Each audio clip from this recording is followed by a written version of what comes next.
खबरनामा लेकर मैं आपका मेजबान गौहर कुछ आपकी खिदमत में हाजिर। तफसीलात से पहले सुर्खियों पर एक नजर।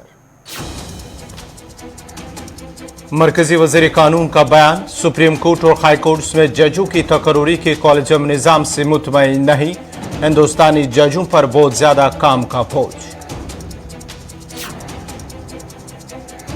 आरएसएस लीडर इंद्रेश कुमार ने चीन और पाकिस्तान पर साधा निशाना, कानून को खराब करने की कर रहे हैं कोशिश, पाक चीन के हर एक मंसूबे को बनाया जाएगा नाकाम, इंद्रेश कुमार।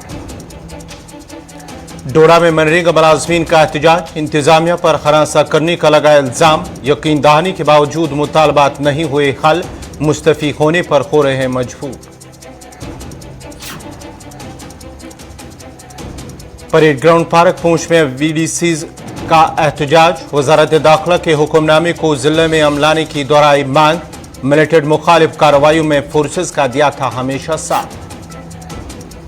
और काकापुरा पुलवामा में महकमे फूड के मुलाजमीन पर इल्जाम का मामला, असिस्टेंट डायरेक्टर सीएपीडी ने इल्जामात किए मुस्तरद, कहा इल्जामात बेबुनियाद और हकीकत से कोसों दूर।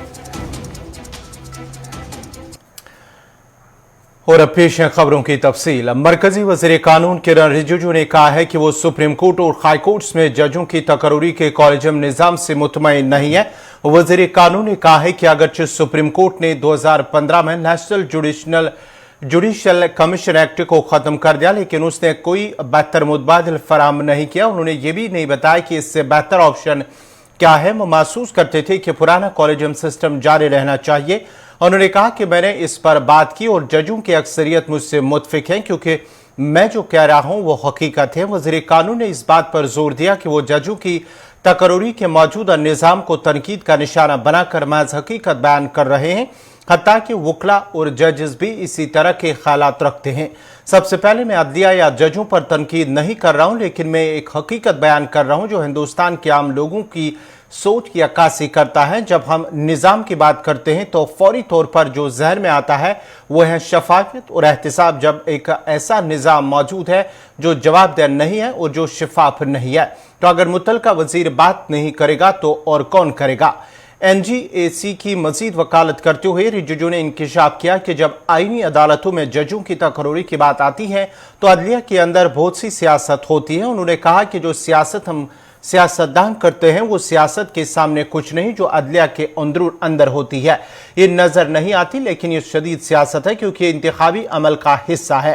उन्होंने मजीद कहा कि हिंदुस्तानी जजों पर बहुत ज्यादा काम का बोझ है और इसलिए अपने दायरे इख्तियार से बाहर काम करने के बजाय खुद को इन चीजों तक महदूद रखने के लिए वक्त की जरूरत है जो उनसे तवक्का की जाती है। इसलिए मैं हमेशा ये कहता रहूंगा कि जजों को उनसे तवक्का तक महदूद रहना चाहिए और कुछ और करने पर मजबूर नहीं किया जाना चाहिए जो दरअसल उनका दायरे इख्तियार नहीं है, लेकिन निज़ाम ऐसा रहा है कि हम फिलहाल कुछ नहीं कर सकते। इन बातों का इजहार उन्होंने मुंबई में कॉन्क्लेव में पूछे गए सवालों के जवाब में किया।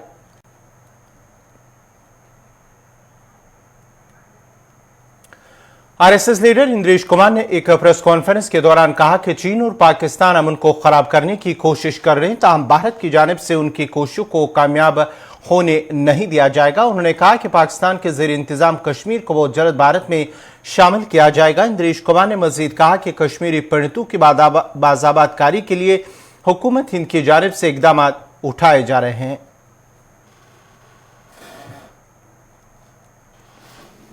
इस समस्या का स्थायी हल के लिए जरूरी है पीओजे के भारत का था फिर से वो भारत में हो। क्या कदम उठेंगे, कैसे कदम उठेंगे, भविष्य में अपने आप सामने आता जाएगा, परंतु दवा से दुआओं में ताकत ज्यादा होती है।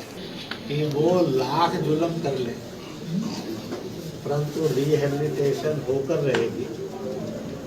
एक स्टैंड बहुत साफ लेना चाहिए कि वहाँ जो आज भी भट्टियाँ जिलानी है ये अपने पूर्वजों से कभी ना कभी भारतीय, हिंदुस्तानी, इंडियन थे हैं और यही उसका बेसिक रूट है जिस सत्य को उनको मानना चाहिए कि वह भी कश्मीरियों में से हैं, विदेश से और विदेशी नहीं।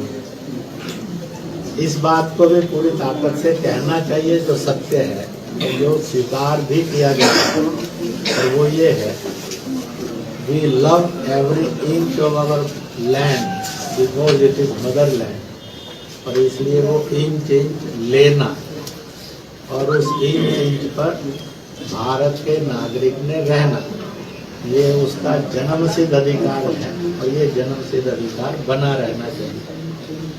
है कि जो भारत सरकार कदम उठा रही है वो सही है, मजबूती से उठा रही है और अधिक मजबूती से वो उठाने वाली है, और इसलिए इसमें कोई कॉम्प्रोमाइज नहीं होना वाला।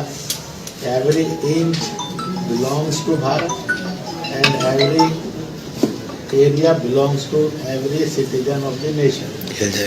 पूरे देश के अंदर यहाँ कितना भी किलिंग होती रही, एक भी भारतीय ऐसा नहीं मिला जिसने जम्मू कश्मीर के आदमी के ऊपर जुल्म किया। उस भारत को बदनाम करने की जो जो कोशिश करेगा वो मुंह भी खाएगा।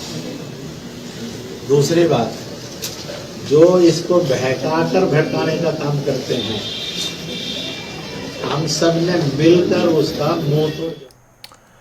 महकमा तरक्की में काम करने वाले मनरेगा मुलाजमीन ने आज सीडी ऑफिस डोडा के बाहर एहतजाज किया। इस मौके पर उन्होंने कहा कि एक दहाई से ज्यादा अरसा से महकमे की तमाम स्कीमों को अमलाने और आवाम तक पहुंचाने के लिए वो तंदही से काम कर रहे हैं, जबकि अमले ने मुख्तलिफ मरकजी और रियासती स्पॉन्सर शुदा स्कीमों के मकासद को हासिल किया है, मगर बदकिस्मती से अब मनरेगा मुलाजमीन को जम्मू कश्मीर इंतजामिया की जानिब से हरासा किया जा रहा है। उन्होंने कहा कि अमले ने अपने जायज मुतालबात को हल करवाने के लिए 3 माह तक कामबंद एहतजाज भी किया है, जिसके बाद commissioner secretary rural development department की यकीन दहानी के बाद इसे अमले ने दोबारा अपनी ड्यूटी शुरू कर दी, ताहम अब तक उनके मुतालबात पूरे नहीं किए गए हैं।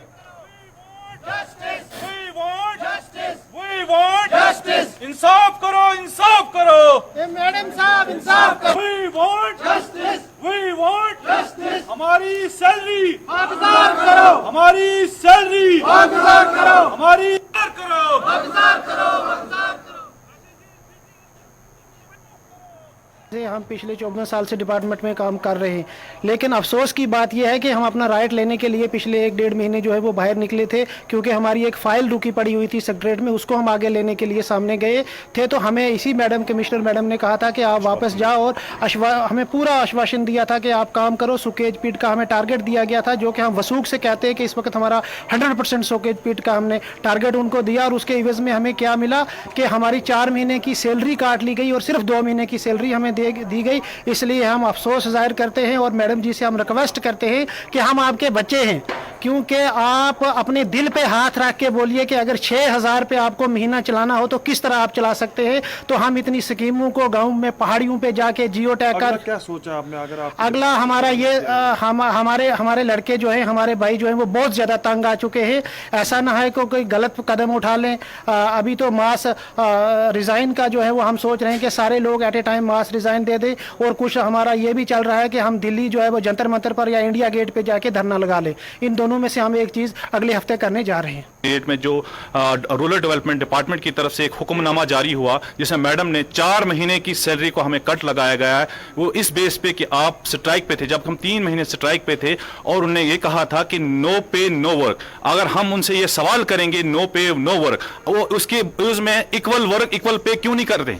जब हम के 27 to 24 आवर्स डिपार्टमेंट की मुख्तलिफ स्कीमों के ऊपर काम कर रहे हैं, हम इस ऑर्डर की कड़ी तौर पर मजहमत करते हैं, और हम मैडम आपकी वसासत से आला हुकाम तक ये आवाज पहुंचाना चाहते हैं कि हमारी जो सैलरी 4 महीने की सैलरी जो कट लगा है वो फिलफोर वागुजार करो, नहीं तो हम आने वाले दौर में 1 हफ्ते के अंदर एक ह्यूज प्रोटेस्ट, एक बहुत खतरनाक प्रोटेस्ट पूरे जम्मू कश्मीर के तमाम एम्प्लॉइज एसोसिएशन की तरफ होगा। उसका जिम्मेदार वक्त की एडमिनिस्ट्रेशन, वक्त का इंतजामिया और खुसूसन हमारे रूरल डेवलपमेंट डिपार्टमेंट के केमिस्ट्री सेक्रेटरी रहेंगे। और रही बात दूसरी बात यह है कि हाल ही में जो बैक टू विलेज 4th का जो प्रोग्राम चला है, उसमें जीआरएस साहिबान का एक अहम कुलीदी रोल निभाया। आप जिला पूंछ में विलेज डिफेंस कमेटी के मेंबरान ने परेड ग्राउंड पार्क में पुरअमन एहतजाजी मुजाहरा किया, जिसमें तमाम वीडीसी मेंबरान ने हुकूमत से मुतालबा किया कि जैसा कि तमाम अज़ला में अहकाम जारी किए गए हैं, जो वजारत दाखिला की जानिब से हुक्मनामा जारी किया गया कि वीडीसीज को तनख्वाह फराहम की जाए,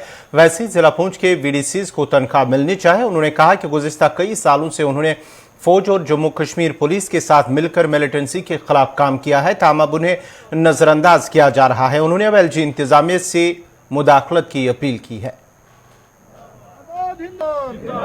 आजाद हिंदुस्तान वो भारत माता की, भारत माता की, भारत।